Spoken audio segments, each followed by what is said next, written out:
Alright.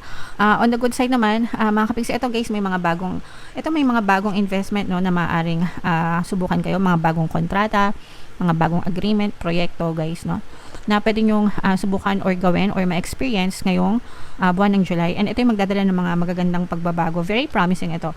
Ito, guys, para magiging simula ito ng dreams nyo, no? Parang first step, no? First step,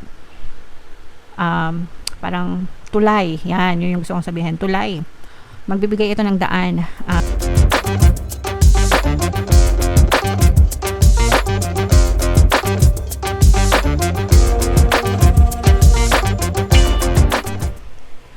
Hello guys, hello Pisces. Welcome back to Pinoy Pixie Tarot. Ang pamagat ng episode natin for tonight is monthly tarot scope para ngayong July. Para sa Pisces, Sun, Moon, Rising, Sign, and Venus. Sa dulo ng video guys, magkakaroon tayo ng yes or no pick a card reading. Ito yung deck na gagamitin natin. Pwede kayo magtanong ng isang tanong, answerable by yes or no.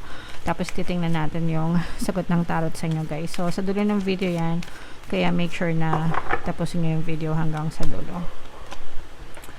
So yung first message natin para sa inyo mga kapiksi, meron tayong if you believe, no?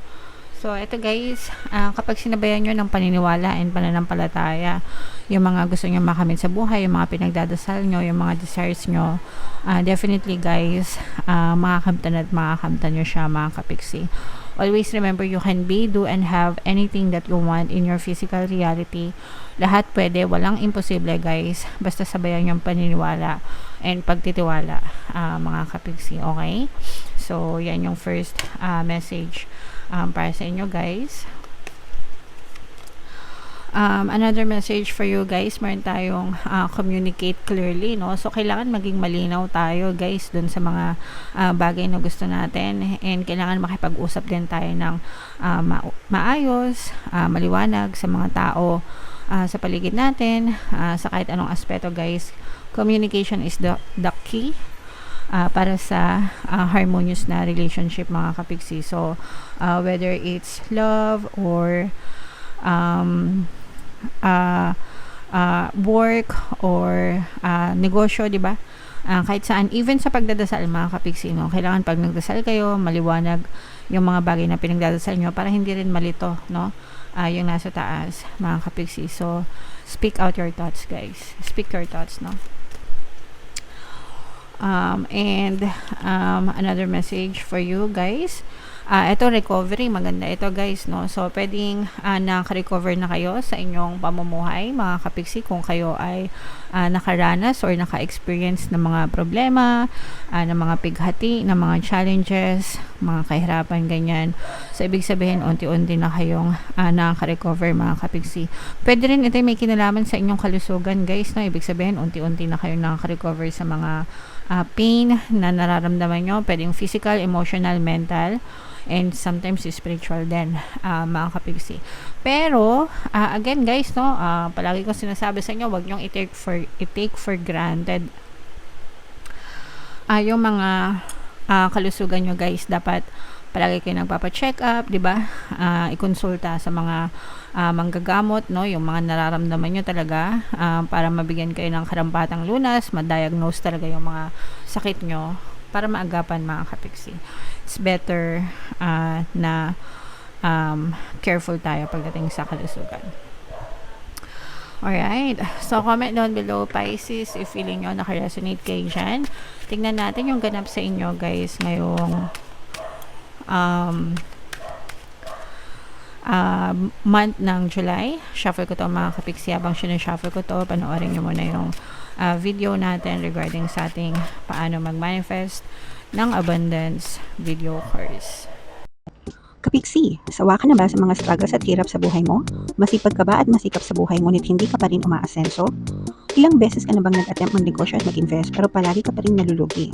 Sa pagkakataon na ito ay maaaring may subconscious beliefs ka na nagiging balakid sa iyong pag-unlad at pagyaman. Introducing, paano mag-manifest ng abundance video course. Dito ay matututunan mong ma-overcome ang mga balakid mo para tuluyan ka ng umunlad, umasenso, sumagana, maging matagumpay, successful at maswerte sa iyong kabuhayan, pera, trabaho, negosyo sa lapi at kaperahan ng bonggang-bongga. Dali, mag-send na ng email sa pinoypixie@gmail.com at simulan na ang iyong pagyaman ngayon. Alright, so sa lahat ng gusto mag-avail ng course guys, naka-flash sa screen nyo. Una, meron tayong paano mag-manifest ng abundance video course. Meron din tayong paano mawala ang third party at magkaroon ng harmonious na relationship. And meron din tayong paano pabalikin si ex, revised breakup. So sa mga interesado guys, mag-send lang kayo ng email sa pinoypixie@gmail.com.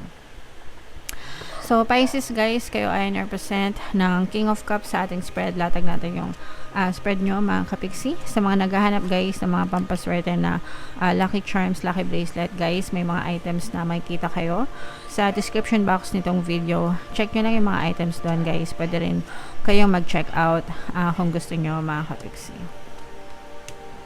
So, this is both negative and positive guys, no?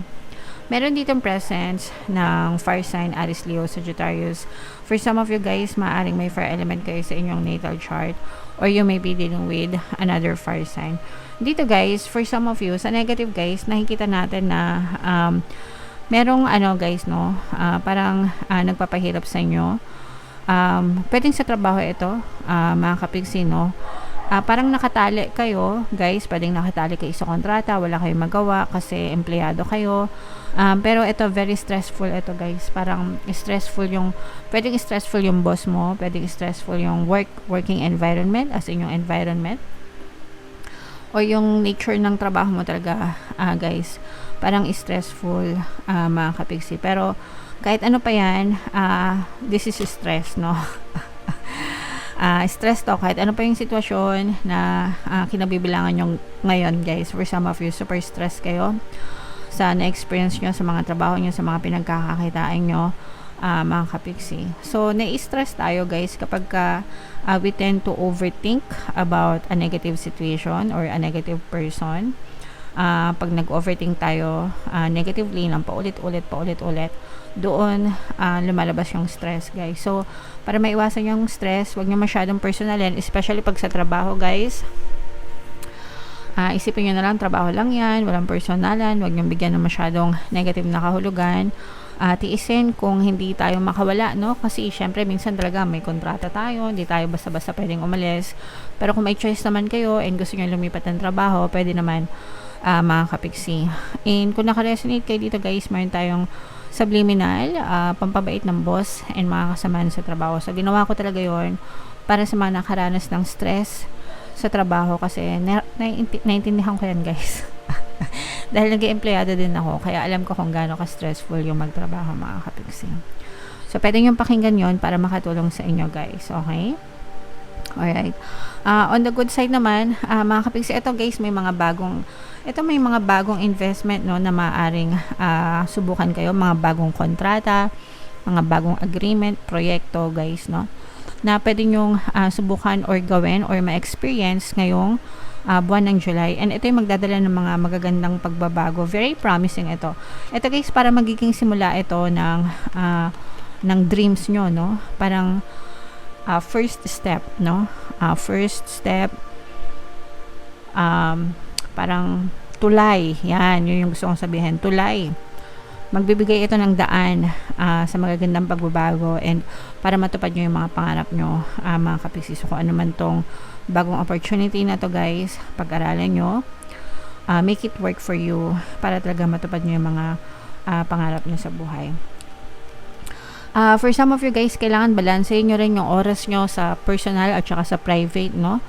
Sometimes kasi minsan nakakalimutan na natin yung private life natin or wala na tayo masyadong oras magpahinga kasi masyadong busy sa trabaho or something.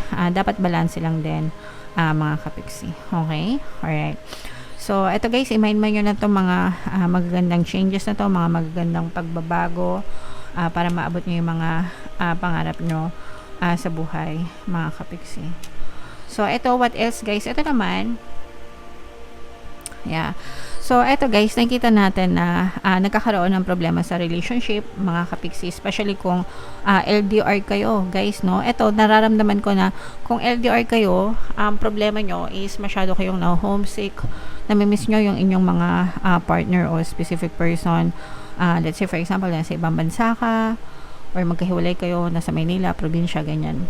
Parang ang nagiging problema nyo is masyado nyong namimiss yung isa't isa, and medyo nag-i-struggle yung relationship nyo sa ganyang aspeto, guys. Pero nakikita rin natin dito kung gaano ka-sincere kayo sa isa't isa. So, basta sincere kayo, mga kapiksi, malalampasan nyo kahit ano pang challenges sa relationship. Okay? So, ipagdasal nyo lang yung relationship nyo, and makinig kayo ng mga relationship subliminals natin, guys, no? Mga pampabalisa, pampamis, no? For LDR, meron din, guys. So, super effective yan. Marami na tayong success stories, mga kapiksi, okay? And for some of you guys, no, ito nakikita natin na very stable naman yung source of income nyo. Ibig sabihin, may pumapasok at may pumapasok pa rin naman na kapiraan sa inyo. So, nagfo-flow, no? Nagfo-flow yung pera, yung daloy ng kapiraan sa inyo. May lumalabas, but at the same time, may pumapasok din.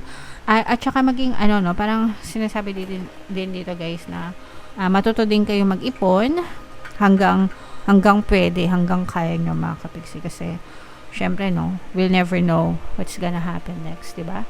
So, matuto kayong mag-ipon, and kumbaga parang respeto na lang din sa mga blessings nyo, mga kapiksi. Huwag nating lustayan, guys. Okay? Alright. So, ito, guys, i-mind nyo to. Ito, harmonious naman yung relationship nyo, guys, no? Although, namimiss nyo yung isa't isa.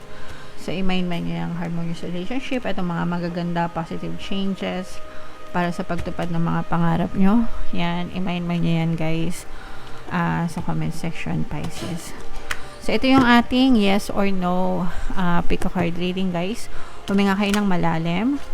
Tapos, itanong nyo sa isip nyo yung isang tanong na gusto nyong malaman for July, yes or no. And then, pili kayo ng isang card. Sa mga gustong matutong mag-manifest, guys, pwede kayo mag-join sa ating membership program. I-click nyo lang yung join button dito sa baba ng video, o kaya lagay natin dito sa taas yung link. Kapag member na kayo, magkakaroon kayo ng access sa mga exclusive videos using the power of your para matuto kayo mag-manifest using the power of your subconscious mind and law of attraction. So, guys, again, hinga ng malalim. Itanong sa isip yung isang tanong, and pili kayo ng isang card. Ito yung card 1, card 2, card 3. Kung card 1 ang napili nyo, guys, ang sagot sa tanong nyo ay yes. Kung card 2, ang sagot sa tanong nyo ay yes. And kung card 3, guys, ang sagot sa tanong nyo ay no. Alright? So, yeah. Comment down below, mga kapiksi, if nakaresonate kayo. For more tarot readings, ito yung playlist nyo. Ito naman yung ating success stories ng paano mag-manifest ng abundance video course. Click here to subscribe, guys. Ito yung ating mga pampaswerte subliminals. Thank you for liking, sharing, and subscribing. See you next time. I love you all, mga kapiksi. Have a nice day. Bye-bye.